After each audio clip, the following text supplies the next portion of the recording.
espectador da revista Estar Bem, seja muito bem-vindo. Estamos gravando no estúdio da Pamp Produtora Digital e hoje o nosso tema é Estar Bem com Seus Direitos. E a nossa convidada muito especial é a doutora Régia Ranieri. Doutora Régia, seja muito bem-vinda à revista Estar Bem.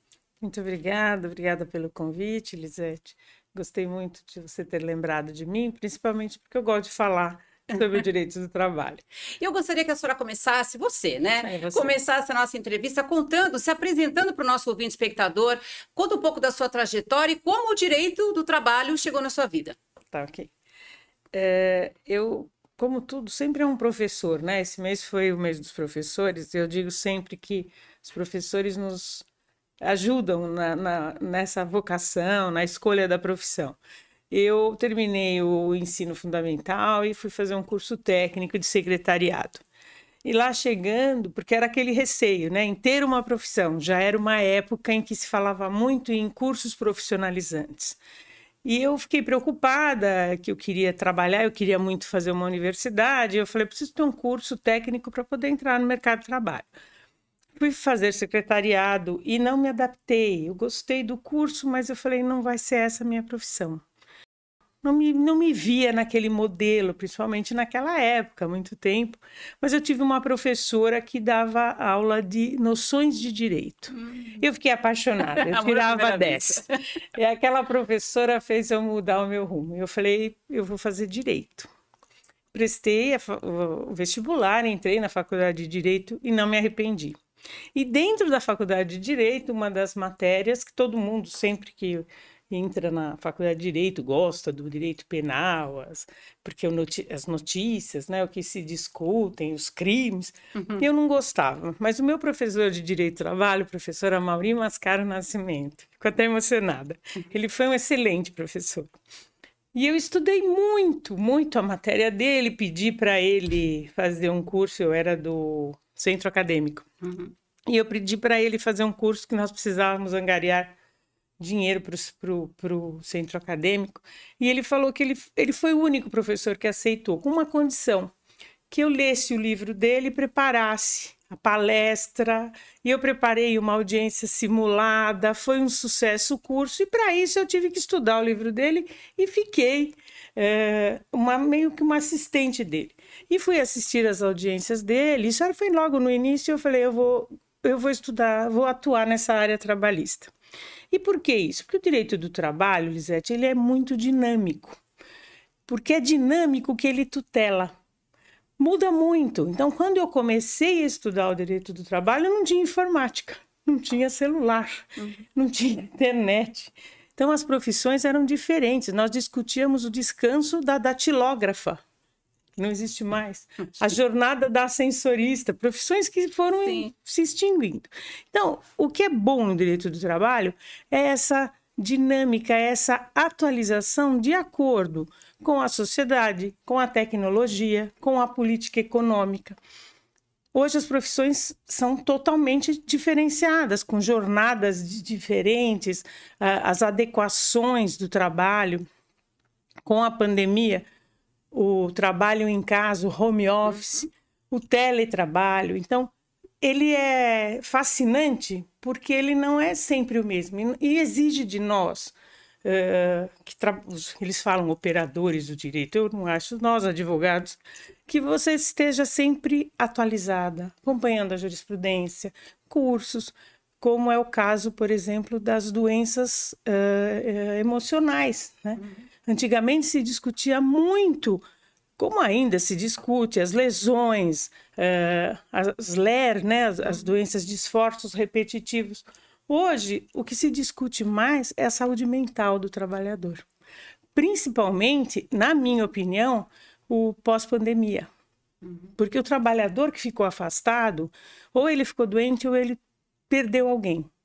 O retorno ao trabalho implicou em pânicos, na perda do trabalho, na perda de pessoas, alguns com dificuldades auditivas. Então, houve uma grande mudança, tanto no chão de fábrica, como na área administrativa e como nas relações de trabalho, né? Que os prestadores de serviços também são trabalhadores, né? Trabalhador não é só o que tem a carteira assinada, não é só o que trabalha na produção. Então, nesse sentido que eu atuo já há mais de 40 anos, fiz pós-graduação em capacidade laborativa e estudo, vamos falar que quase que diariamente.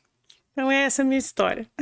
Bacana. E se tratando justamente de qualidade de vida, que você já mencionou, já abordou, quais são os principais desafios que o empregador hoje enfrenta para contratar um colaborador e, por sua vez, também, quais os principais desafios que a pessoa encontra para... os desafios que a pessoa encontra para conseguir um novo trabalho. Principalmente agora, que a maioria dos empregadores estão contratando o PJ, né? O CLT está um pouco... o percentual de contratações por CLT diminuiu bastante. Então, eu queria que você explicasse, contasse para a gente, na sua opinião, o que tem acontecido, o que vem acontecendo. Eu tenho uma visão nesse aspecto, porque eu sempre atuei... No início da minha carreira, eu fui advogada de trabalhadores, de empregados reclamantes. Depois eu atuei como advogada de empresa.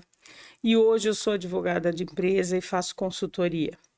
Eu faço o preventivo dentro das empresas, que é como faz a medicina. Né? Então, tem que existir uma prevenção para evitar a doença, a morte do trabalhador e um passivo trabalhista, porque uma empresa com um débito trabalhista, ela pode deixar de existir. E cada vez que uma empresa é extinta, quantas famílias ficam desamparadas, né? Porque se não paga o salário dos trabalhadores.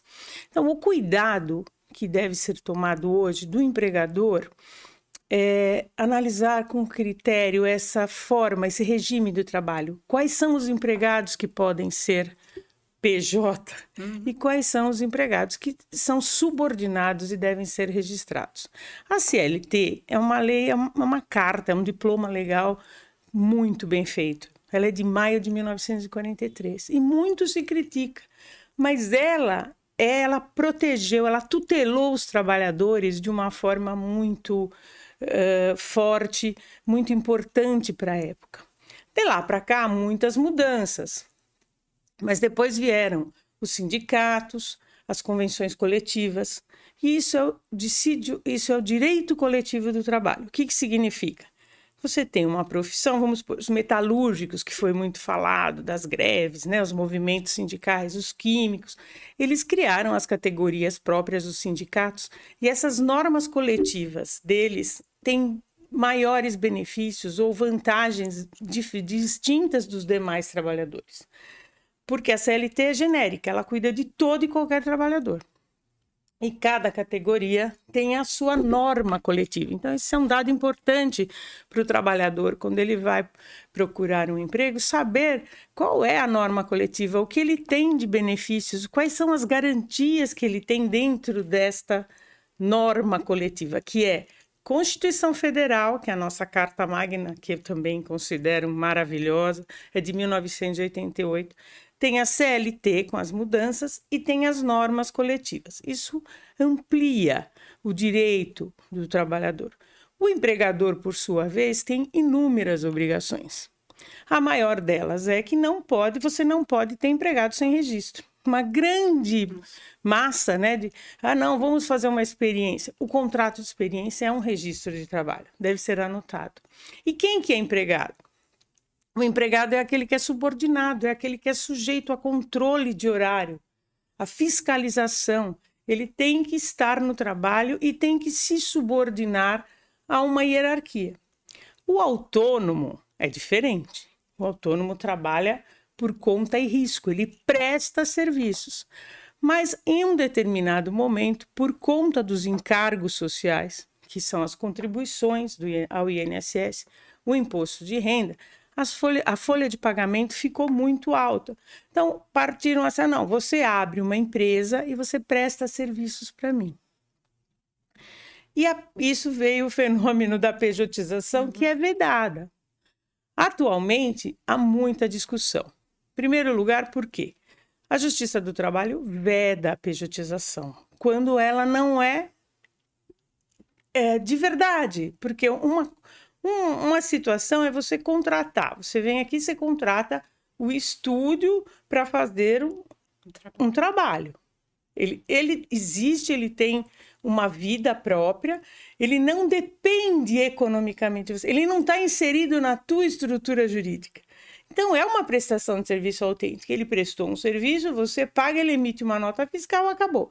Agora, quando o trabalhador está inserido na estrutura jurídica da empresa, ou seja, ele vai lá, ele tem mesa, café, celular, telefone, ele é um empregado, mas a diferença é na hora do recebimento que ele emite uma nota. Se ele é subordinado, tem horário, tem controle, exigência, ele é empregado. Então, a Justiça do Trabalho reconhece que existe um vínculo empregatício e determina a notação, os pagamentos. Hoje, o Supremo Tribunal Federal tem discutido muito a atuação da Justiça do Trabalho, que está uma briguinha aí. Por quê?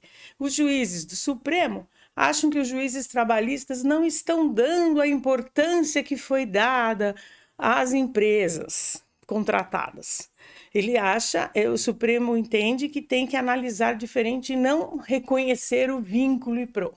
Então está havendo um impasse aí entre as decisões do Supremo quanto aos contratos de empresas, das pessoas jurídicas, porque a Justiça do Trabalho, na 90%, vai descaracterizar essa relação comercial e transformar numa relação de trabalho, de emprego. E nesse ponto é importante lembrar que o trabalhador, quando ele é submetido a essa escolha, ele não tem opção, muitas vezes. Se você chegar e falar, se eu tenho uma empresa e falar, você quer trabalhar para mim? Ah, vai lá, vai no meu contador, abre uma empresa e eu te pago assim. Você não tem como negar. Em alguns casos, os juízes até avaliam, falam, mas ela tem nível superior, ela tinha experiência, ela não era subordinada, ela ia quando ela queria lá na empresa da Régia. É diferente. Mas eu mando um e-mail para você cobrando um trabalho, avisando que você não pode tirar férias. Você é minha empregada. Essa é a grande diferença, né, da forma de trabalhar. Então, eu sempre digo, o trabalhador que se sujeitar a essa condição, ele tem que saber que ele vai ter uns encargos, mas ele vai ter uma redução, ele vai ter uma vantagem tributária também. Sim. Mas, na realidade, o que acontece? Todo mundo quer o melhor dos mundos. Principalmente os altos cargos, as remunerações mais elevadas. Então, ele ganha mais, ele fala, para mim é melhor uma nota fiscal. Eu pago menos imposto de renda, menos contribuição. Mas depois, quando termina a relação, ele bate as portas da Justiça do Trabalho e vai falar, não, eu era um simples trabalhador, eu não tinha autonomia. E aí começam as brigas, que na justiça, de um processo, né, na Justiça do Trabalho, são as provas. Ele tem que provar que ele era subordinado. E a empresa compete o ônus de provar que ele era um autônomo. Essa grande diferença. O maior cuidado hoje é nessa situação em relação ao trabalhador que temos o hipossuficiente, né? E o trabalhador que ofere o dobro da faixa do INSS, do teto do INSS, que hoje é em torno de... um trabalhador que for admitido com salário superior a 15 mil reais, tiver nível superior, tem condição de contratar um profissional para orientá-lo, ele tem que saber o que ele está assinando. Ao passo que o trabalhador que tem uma remuneração inferior, não teve acesso à escolaridade, é evidente que ele não vai saber o que ele está assinando. Então, esses são os cuidados principais, né, na hora da contratação. E aqui eu gostaria de fazer uma observação que é minha. Eu não gosto do termo colaborador, porque toda a nossa legislação é trabalho, né? Então, a Constituição Federal, no artigo 7º, dá todas as proteções de trabalho ao trabalhador. A consolidação das leis de trabalho só se refere ao trabalhador. E depois de um tempo, os departamentos que antigamente era o departamento pessoal, hoje são os recursos humanos, eles começaram a tratar os trabalhadores como colaboradores.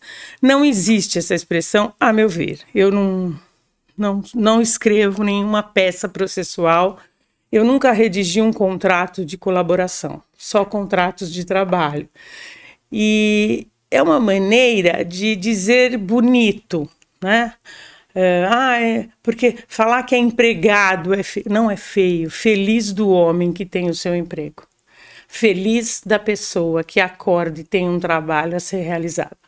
Então, é um orgulho você ser empregado, é um orgulho você ter uma carteira de trabalho, é um orgulho você ser um prestador de serviço. Então, por que falar que ser empregado é pejorativo, né? Como no caso das domésticas, por exemplo... Seria outra pergunta que eu ia te fazer, que muita mudança houve, muita né, mudança, na questão da legislação, sim. Né? E eu tenho clientes que falam para mim, mas doutora Regina, eu não quero anotar que ela é empregada doméstica, o que eu posso escrever? Falei, você escreva que ela é sua empregada doméstica, que tem uma legislação própria e que sem a empregada doméstica, nenhuma médica opera, nenhuma advogada faz audiência, nenhuma cantora faz seu show, nenhuma juíza julga. Então, é uma profissão tão importante quanto as demais. Então, por que ter essa... eu não chamo a minha empregada de empregada, eu chamo ela de secretária. Eu falei, então você muda de sindicato, porque a secretária é uma categoria que tem sindicato próprio. E secretária não executa atividades domésticas. Porque o que é o contrato de trabalho doméstico? É um contrato de uma pessoa física para outra pessoa física, sem atividades pecuniárias, sem fins lucrativos. Então, se você trabalha numa residência sem fins lucrativos, e você pode ser governanta, você pode ser babá, você pode ser motorista, pode ser jardineiro, pode ser arrumadeira, cozinheira, mas todas essas atividades estão dentro do emprego doméstico. Entende? E essa é uma legislação que foi muito alterada no decorrer dos anos, porque a Constituição Federal já ampliou um pouco o direito dos domésticos, e quando foi em 2015 a Lei Complementar 150, estendeu muitos direitos, fundo de garantia, horas extras, adicional noturno, vale transporte, que antes eles não tinham, né? Porque a gente fala empregada doméstica, acha sempre que são as mulheres, mas não, tem os empregados domésticos, né? O motorista, o jardineiro, o piscineiro, os caseiros. E é uma legislação que precisa ter muito cuidado, a meu ver, porque as pessoas deixam de registrar. Os empregadores domésticos, eles dão presentes, eles falam, não, mas eu trato muito bem, não, eu dou tudo para... Mas o legalmente, né? Legalmente, direito é forma por excelência. Então, fez um contrato de experiência, está anotado na carteira de trabalho, porque as pessoas pensam que está a experiência, está na sua casa. Não, eu vou ver se ela lava bem, se ela cozinha bem, daqui 60 dias ou 90 dias eu registro. Está errado. Esse é o maior cuidado do empregador. O primeiro, o empregado doméstico não pode ficar dentro da sua casa 48 horas sem o registro, como um trabalhador não deve ficar dentro de uma empresa ou de um estabelecimento comercial sem o devido registro. Então, anotar o contrato de trabalho, redigir um contrato de trabalho com esse trabalhador, com essa trabalhadora, esclarecendo como a gente diz o que é certo, que é certo não é, o que é combinado, não é combinado, não é errado, né? Escreva o horário que vai trabalhar, as condições, se precisar viajar, ou, por exemplo, as babás, as cuidadoras de idosos, tem um adicional a ser pago desde 2015. Então as pessoas nem têm sabem, né? Essa informação. Não, eu vou para o litoral, vou levar a babá, a cuidadora da minha mãe, põe todo mundo no carro e acha que aquele salário está pago. Não, tem um adicional, é 25%, porque ela saiu da casa dela, né? Então, esses direitos foram garantidos a partir de 2015, e olha só, já são 8 anos, e ainda eu vejo processos em que o empregador não pagou, muitas vezes até por desconhecer, mas os trabalhadores têm conhecimento. E um outro cuidado que hoje é importante, antigamente, o trabalhador, quando ele queria ter uma prova, né, do não cumprimento da legislação trabalhista, então ele pegava tudo, tirava cópias, né? Hoje é um WhatsApp. Muito cuidado, eu oriento a todos. Com não o que é válido, né? É válido. É válido, mas tem que ter um... Muito cuidado, muita cautela com o que se escreve, o que se grava de mensagens, né? Eu pego muito processo, eu atuo muito no contencioso e eu vejo, ouço gravações que não são desnecessárias, né? Ao demitir um trabalhador, né? O que se fala, né? Que é muito desagradável você dispensar uma pessoa em qualquer situação. Então, respeitar esse trabalhador, o que ele fez, né? E não registrar isso. E do outro lado também, né? E além disso, tem gente que escreve, tem empregadores que escrevem. Olha, eu vou te registrar por 1.000 e você vai receber 5.000. Isso é uma fraude, é um crime, você está desrespeitando, porque aí a União está sendo prejudicada, o INSS, a aposentadoria desse trabalhador. Então, esses cuidados são os mais importantes, como você me disse, você me indagou no início, o que o empregador deve tomar de cuidado e o trabalhador ao que ele está se sujeitando. E, Régia, existe alguma lei que esteja do lado do funcionário? No caso, um trabalhador que ingressa numa empresa e por motivo de pressão, estresse, vem até algum problema psicológico, ou uma depressão, ou uma ansiedade. Existe alguma lei que o proteja? Essa é uma questão muito delicada. Hoje aumentou muito esse tipo de queixa do trabalhador, porque com a pressão ou humilhação são fatos que podem desencadear doenças emocionais, sim. É muito comum gerentes de banco, uma época, que eram cobrados por médicos que tinham problemas assim de diabetes, de obesidade, dependência química com calmantes. Então, se ficar provado o nexo de causalidade da doença e o trabalho, ele não pode ser demitido enquanto estiver em tratamento médico. E ele pode adquirir uma estabilidade de emprego, provando que ele é portador de uma doença ocupacional, que é a doença adquirida pelo trabalho. Porque não é só o acidente que lesiona, que fratura, que amputa. A doença pode ser emocional, decorrente de um elemento agressor, de um gatilho que o tornou dependente químico ou com uma lesão, um AVC, um infarto, por problemas de maus tratos no trabalho, né? Então, hoje não existe uma lei específica, mas o direito, a jurisprudência decorrente de laudos médicos, que ele vai ser submetido a um laudo médico, né? Porque o juiz do trabalho vai analisar se realmente foi aquele o motivo que desencadeou aquela queixa. É muito comum nos processos, às vezes a pessoa teve um trauma anterior, uma perda, um luto, um sequestro relâmpago, infelizmente, nos grandes centros, e não tratou. Aí ele está trabalhando, ele passa a ser humilhado, desrespeitado. Aquilo vem como um gatilho e desencadeia uma nova doença. Então, são questões delicadas, de caso a caso, mas sempre o trabalhador vai ser protegido nesse sentido, ou de uma reintegração, ou de um pagamento de dano moral, ou da manutenção de um plano de saúde. Vai depender do o que aconteceu com aquela lesão.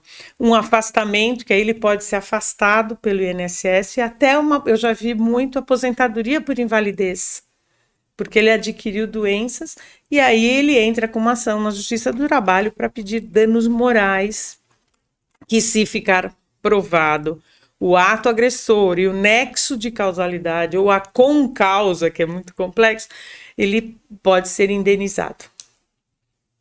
Muito obrigada, viu, Régia? Esperamos poder contar com você em outras oportunidades. Muito obrigada. E agradeço a você que esteve conosco até hoje e convido a você para acompanhar as nossas redes sociais, Instagram, Facebook. Acesse também nosso canal no YouTube, se inscreva, que é muito importante para nós, para que nós criemos relevância com o nosso conteúdo. Um grande beijo a todos, fiquem com Deus e até o nosso próximo episódio.